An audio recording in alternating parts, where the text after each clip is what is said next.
Whispers Around the World, a Heal Our World book from SufferingWell. Chapter 33, Small Acts of Generosity.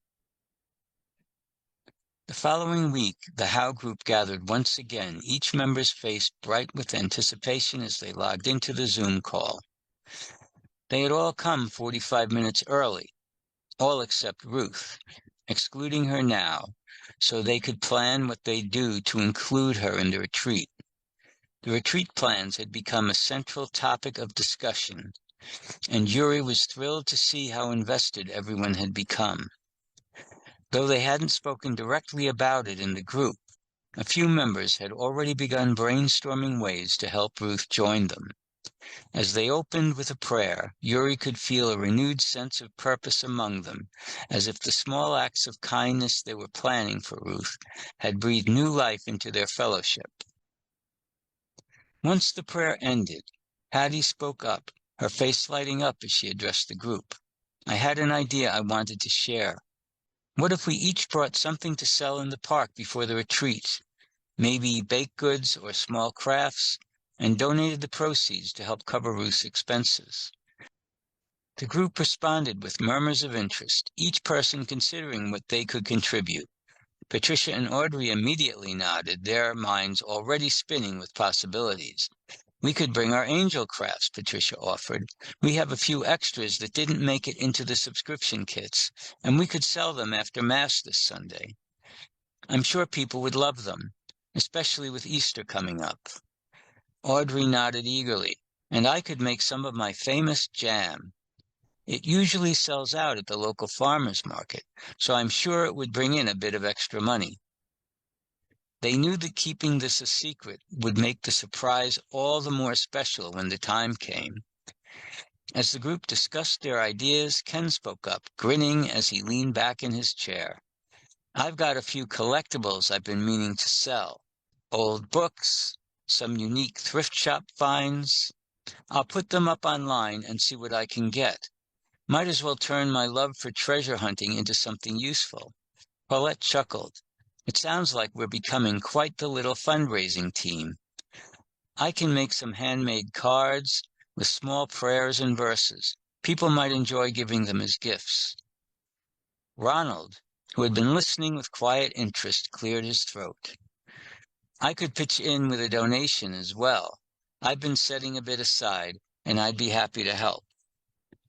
Yuri felt a surge of delight as she listened to their plans. She could see that each person was offering a bit of themselves, not just for Ruth, but for each other.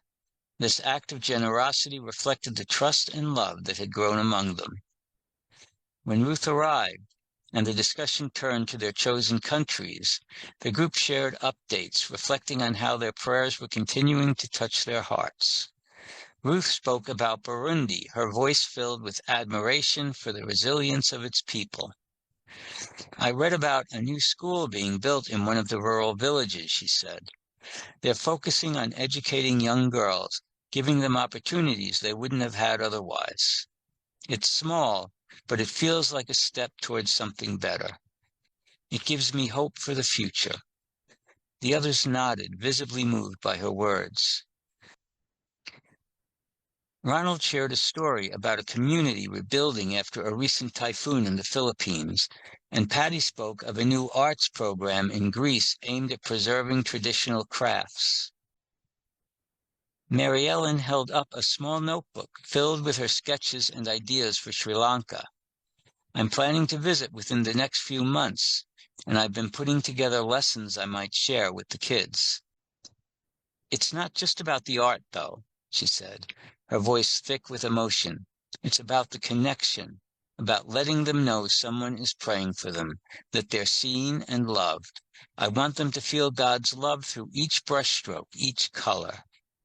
After each update, they spent a few minutes in silent prayer, lifting up each country and asking for continued guidance and healing. The moments of quiet reflection drew them closer, and as they resumed their conversation, they felt a sense of peace and unity. Ken was in the middle of sharing a thoughtful reflection when suddenly Penny appeared on screen with her favorite squeaky toy. She dropped it on his lap, looked at him expectantly, and then let out a sharp squeak that echoed through the speakers. "Not now, Penny," Ken whispered, but Penny was persistent, pawing at the toy and squeaking it repeatedly until Ken had to mute himself from laughing. Yuri brought the meeting to a close. Ruth thanked everyone once again, her gratitude clear in her eyes. "You've all inspired me more than you know. This group has become a real source of strength for me, and I feel so blessed to be part of it." Yuri, Patty, and Paulette exchanged another quiet glance, each of them holding back smiles as they thought of the plans they were making. Little by little, they were gathering what they needed, preparing for the moment when they could reveal the surprise to Ruth. When the meeting ended, Yuri lingered, reflecting on the journey they were sharing. Each act of kindness, each prayer, each small step was building something beautiful, a community of faith that was rooted in love and generosity.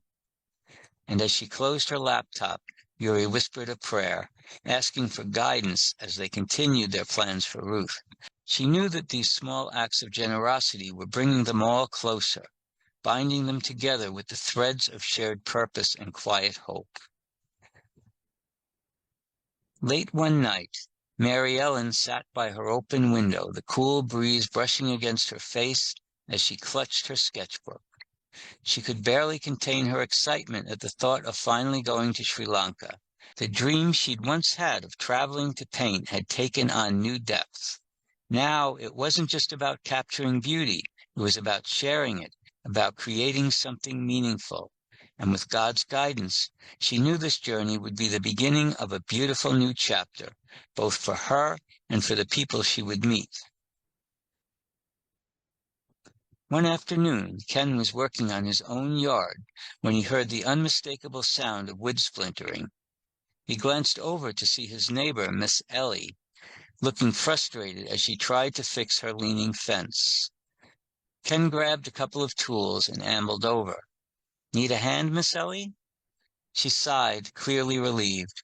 "Ken, you're a lifesaver. This fence has been a thorn in my side all week."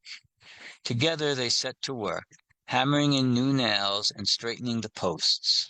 As they worked, Ken chatted easily, talking about everything from the weather to their favorite local restaurants. Finally, as they put the finishing touches on the fence, he took a deep breath, feeling a little nudge. "You know, Miss Ellie," he said, wiping his brow, "this fence reminds me a little of life. We all get a bit wobbly sometimes, need some fixing up, and I believe Jesus does just that for us. He's like that steady post that holds everything up." Miss Ellie chuckled, wiping her hand on her jeans. "You always know how to bring Jesus into everything, don't you, Ken?" Ken grinned. "Can't help it. He's changed my life. Any time I felt like things were falling apart, I turned to him, and he held me steady. Just wanted to share that with you." Miss Ellie nodded thoughtfully, a smile softening her face. "You know, maybe you're right. Sometimes I feel like I'm just barely holding things together myself. I might have to give that a little more thought." Ken patted the newly repaired fence and smiled. "Anytime you want to chat, you know where to find me. And thanks for letting me lend a hand today. Jesus loves you, Miss Ellie, more than you know." They shared a quiet moment before heading back to their respective yards, and Ken felt a deep satisfaction, knowing he'd planted a little seed of faith in the course of their conversation.